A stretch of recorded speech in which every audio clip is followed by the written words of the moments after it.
이혼 썰을 풀어주세요. 이야, 이거 악취미네. 마음에 드는데. 타인의 슬픔은 우리의 기쁨이다. 심지어 우리의 마음 공부거리도 됩니다.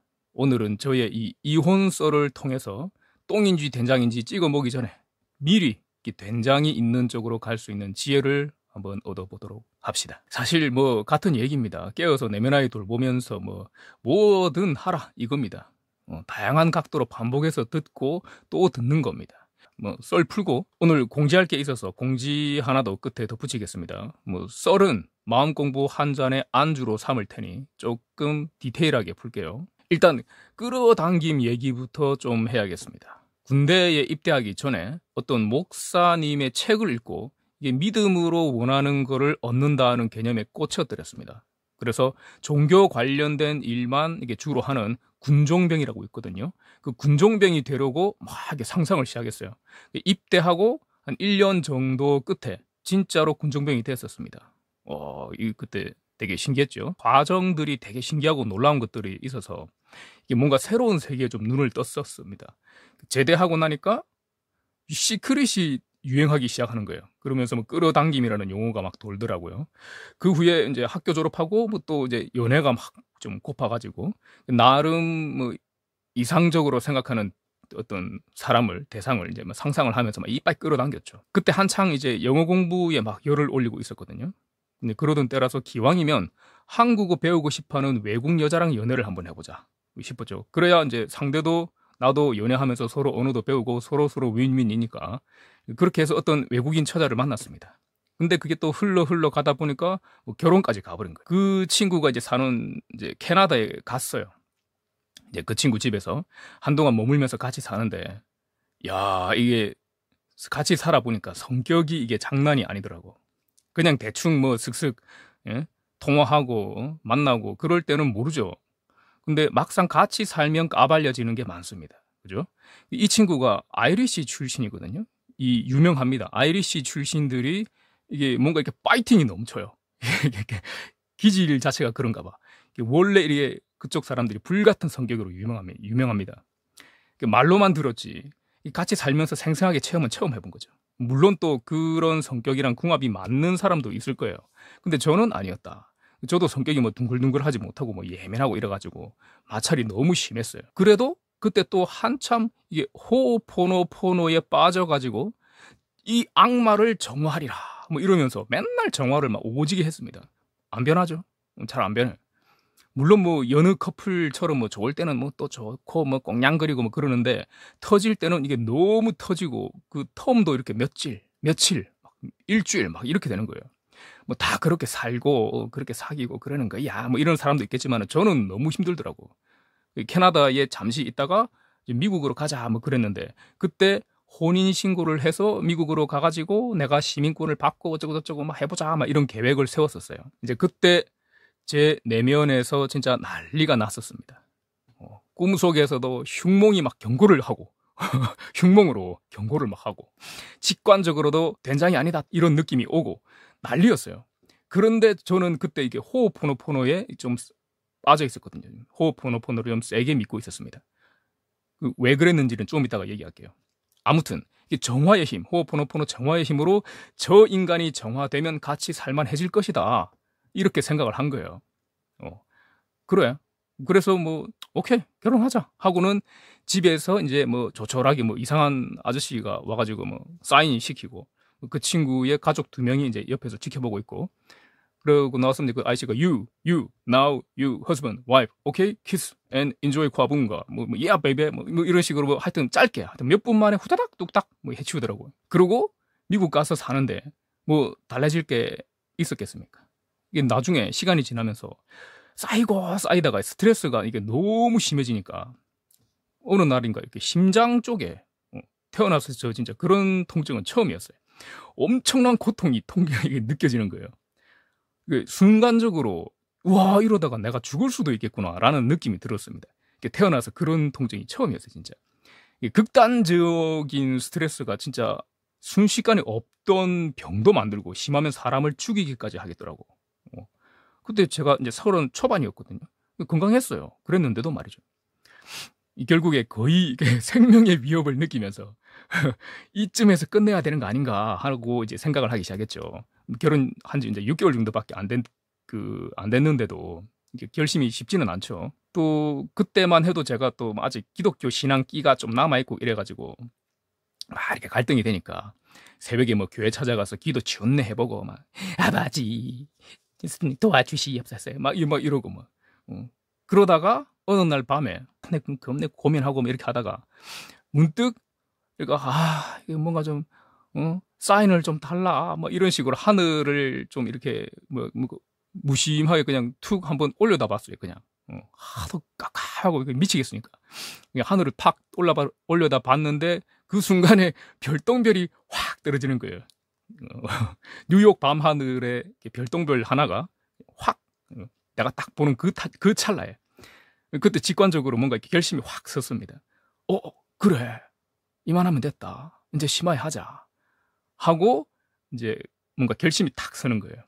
그러고 이제 뭐 여차저차 해가지고 이제 끝내자 하고 뭐 울고불고 그 친구가 막 울고불고 난리치고 막 하다가 막 제가 막 확고하게 딱 이제 그렇게 나가니까 그래 막 가라 막 씨마 막 갑이라 막 그래가 저는 한국 떠나고 그렇게 심하이가 돼버린 거예요.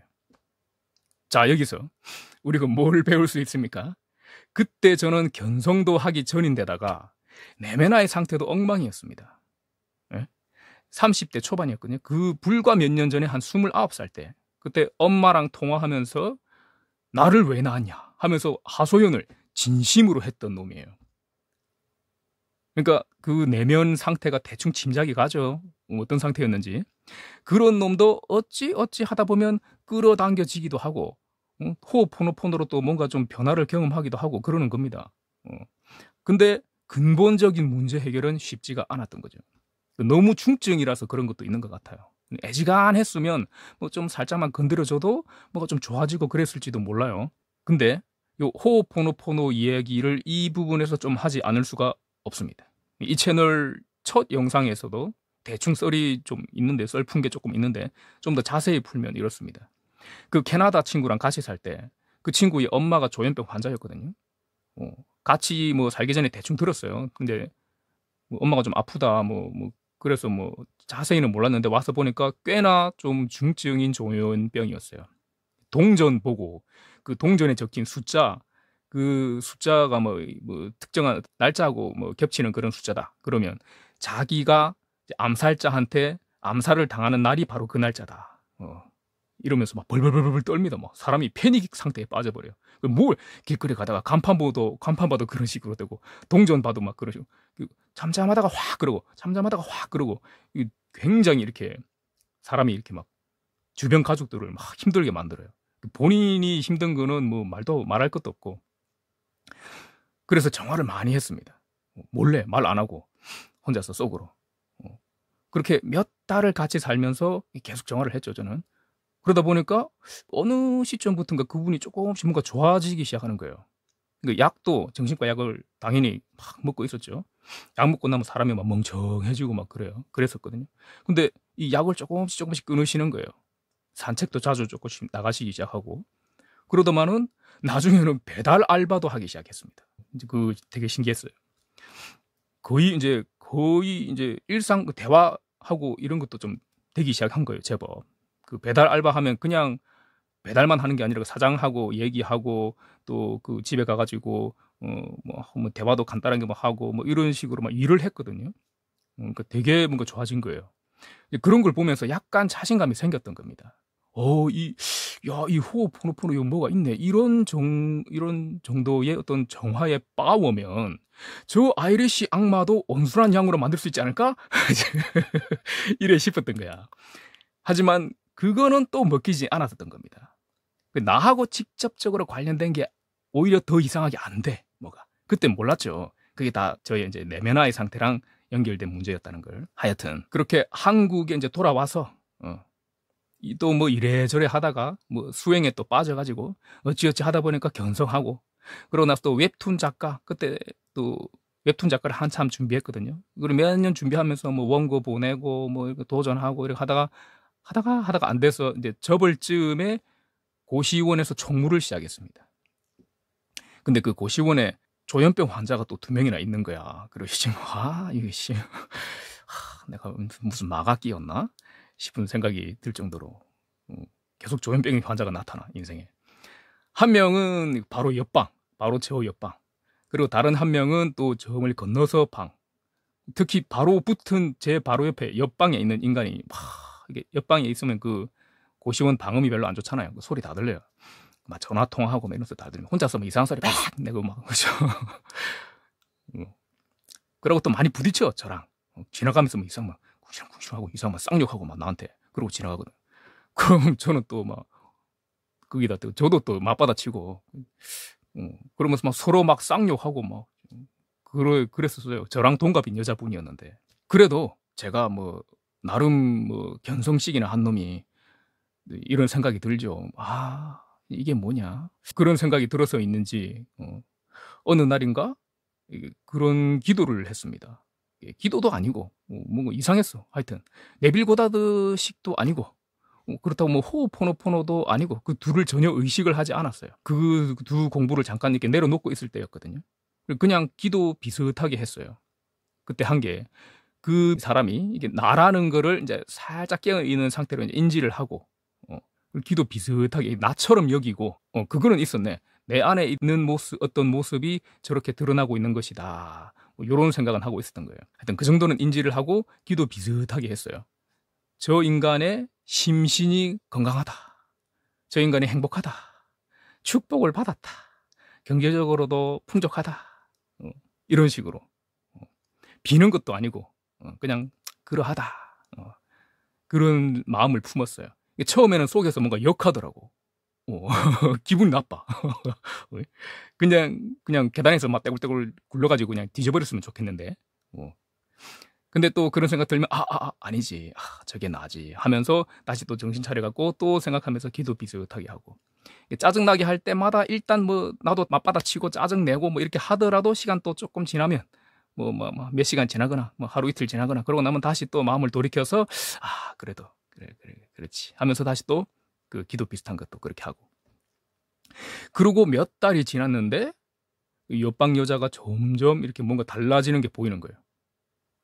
방에서 혼자서 이상한 소리 내고 이런 것도 좀 확 줄어들고 이게 원래는 사람이 막 머리가 길었거든요. 이게 귀신처럼 얼굴도 안 보이고 귀신처럼 하고 다녔어요. 사람 이게 마주치면 혼자서 막 쿵시렁쿵시렁 이상한 소리 하고 막 알아듣도 못하는 이상한 소리도 하고 막. 근데 그 사람이 어느 날 이렇게 머리도 이렇게 좀 얼굴도 이렇게 깔끔하게 좀 까고 이래가 나한테 깔끔하게 인사를 하는 거예요. 깜짝 놀랐습니다, 진짜.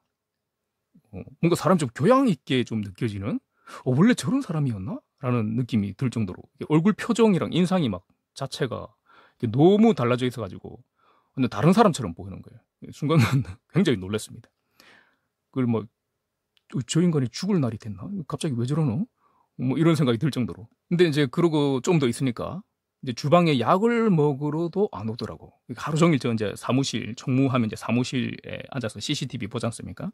보면 맨날 그 여자는 이제 점심 때나 이리 되면 이제 혼자 살살살살 바퀴벌레처럼 나와가지고 약 그 주방에 있는 정수기 물로 약 먹고 또 사사삭 사라지고 사람이 있으면 만약에 주방에 사람이 있다 그러면 나왔다가 싹 들어가 버렸다 지금 바퀴벌레처럼 그랬었는데 안 나오는 거예요. 약 먹으러 뭔가 약을 끊었거나 그 약 먹는 걸 확 줄였겠죠. 그러다가 뭐 가을쯤인가 그랬어요. 옆방에서 막 창문 열고 이런 소리 다 들리거든요. 창문을 확 열더니 좋다 이러는 거라. 그러고 나서 얼마 뒤에 깔끔 그냥 사람이 말짱해졌어. 말짱한 채로 뭐 어디 뭐 수녀님이랑 통화하고 저거 뭐 수녀님 네 어쩌고 이렇게 뭐 하더니 짐을 깔끔하게 싸가지고 저한테 와서 뭐 총무님 그동안 뭐 수고가 너무 많으셨고요 저거 막 이렇게 정상인이나 할 법한 그런 말들을 막 하고 뭐 이거 밝은 표정으로 짐 싸가지고 나가시더라고. 그리고 퇴실을 했습니다. 그분은 그렇게. 그러고 나니까 이번에는 저 건너방 쪽에 있는 그 아줌마랑 마찰이 이제 집중이 되는 거예요. 그 아줌마랑 이렇게 되게 이렇게 많이 부딪혔거든요. 그 아줌마가 성격이 굉장히 이렇게 더셌어요. 완전 다혈질 중에 다혈질. 그러다 막 티격태격 막 하다가 저랑 그러다가 문득 제가 또 내가 이러고 있네. 나는 이 학습이라는 걸 못하나? 정신 차리자, 정신. 그리고 또 기도 비슷하게 또 그걸 했죠. 역시 똑같은 식으로 했습니다. 처음에 그 조현병 환자처럼 똑같은 식으로 했어요.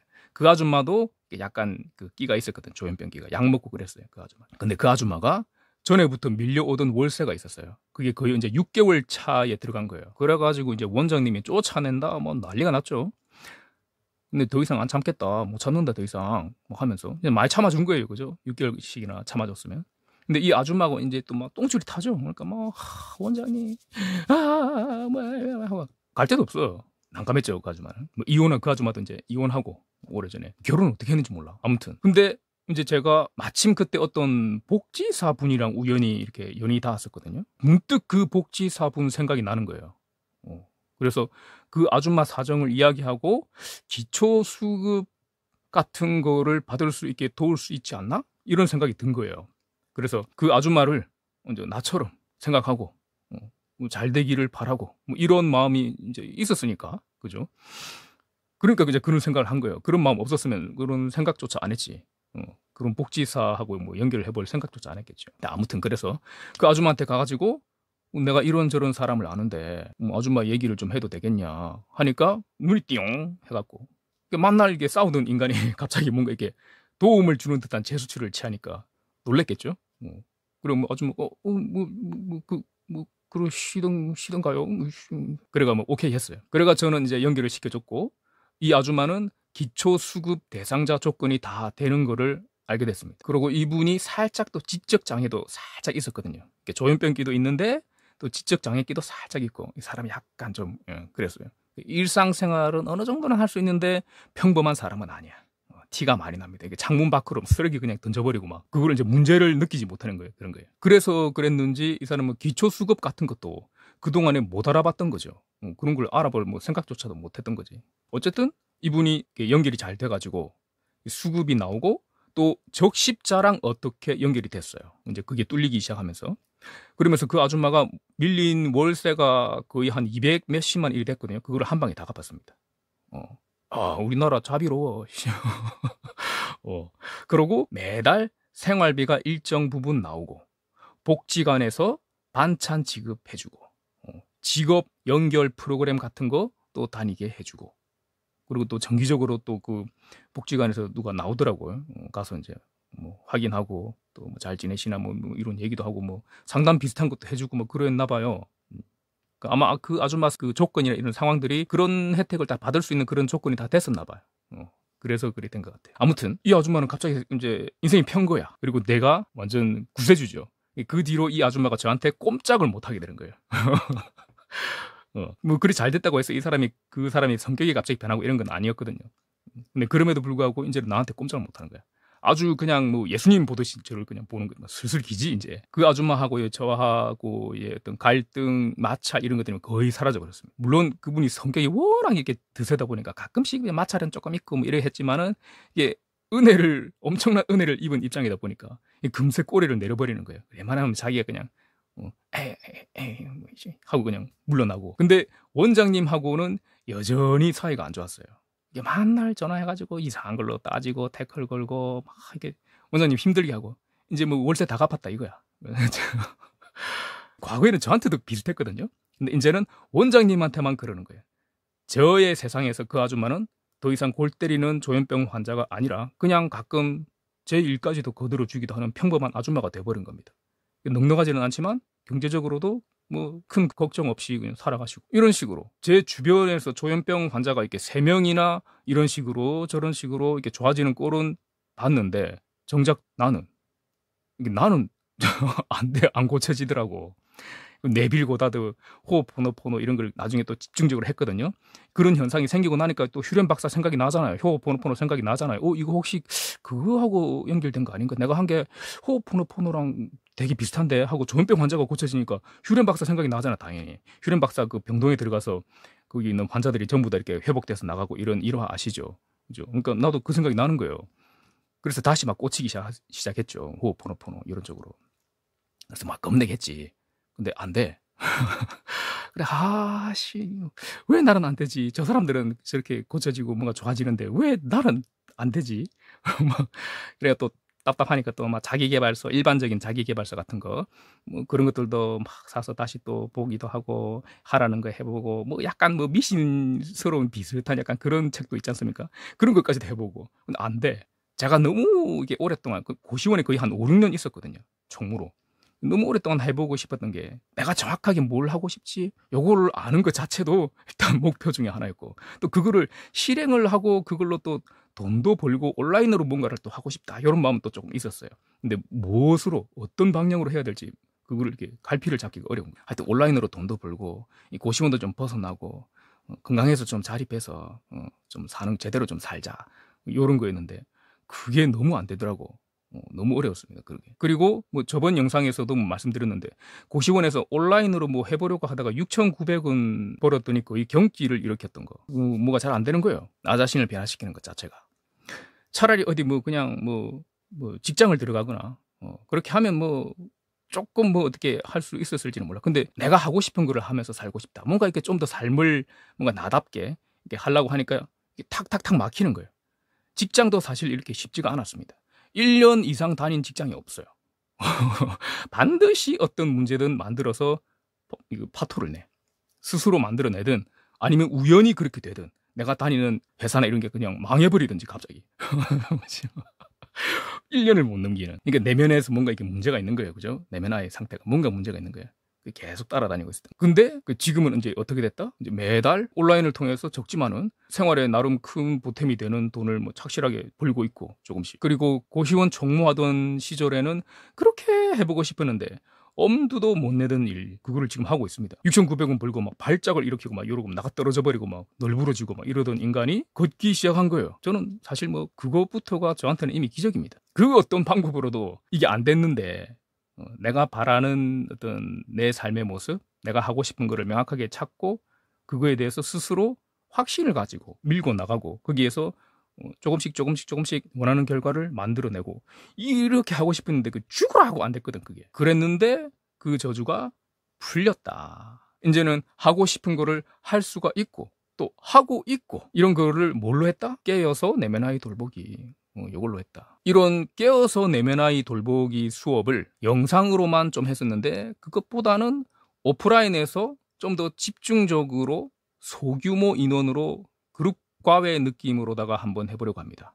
소울 아카데미라고 서브 채널을 운영하면서 거기서 그냥 이제 학기, 한 학기, 두 학기 뭐 이런 느낌으로 수업을 진행했었거든요. 라이브로 그냥. 근데 이번에는 좀 다르게 6학기째인데, 6학기는 오프라인 수업으로 진행을 해보려고 해요. 이렇게 폼을 만들어 놨습니다. 자세히 보고 싶으시면 일시정지하고 뭐 보시면 되고, 영상 설명란이나 고정 댓글에 네이버 카페 소울마인드 링크에 들어가시면 필독 공지에 이 폼 그대로 올라와 있고 설명도 좀 더 붙여놨어요. 본인이 뭐 이것저것 다 해봤는데 마음 공부한다면서 이거 대보고 저거 대보고 막 해봤는데 뭐 영 재미를 못 봤다. 또 뭐 깨어서 내면의 돌보기가 이 보니까 이 왠지 뭔가 꽂힌다 하는 생각이 드시는 분들, 그런 분들은 가서 수강 신청을 하시면 되겠습니다. 15일까지만 신청을 받고, 수업은 며칠 간격을 두고 온라인으로 1시간, 오프라인으로 3시간 해서 총 4시간을 진행을 합니다. 한 팀은 8명으로 제한해서 합니다. 선착순으로 팀을 짜고, 뒤에 팀은 다음 주로 자동 연기돼요. 일단은 한 3팀, 4팀? 요 정도까지만 모집해서 해볼 생각입니다. 그 이상 하면 제가 진이 빠질 것 같아. 소울마인드 카페에 어제 저녁에 먼저 폼을 올렸는데, 뭐 고맙게도 생각보다 빨리 많이들 수강 신청을 해주고 계십니다. 이거 너무 감사드리고요. 뭐 같은 공부를 하는 분들과 또 같이 수업하고 피드백도 뭐 같이 하면서 나의 이 답이 없는 것 같은 이 상태를 뭔가 좀 어떻게 해보고 싶다 하시는 분은 빨리 수강 신청을 하셔야겠죠. 이런 기회에 비슷한 공부를 하는 도반분들과 소중한 만남도 있을 거고, 또 즐겁고 유익하고 색다른 그룹 과외식 마음 공부 시간도 될 겁니다. 오늘은 여기까지.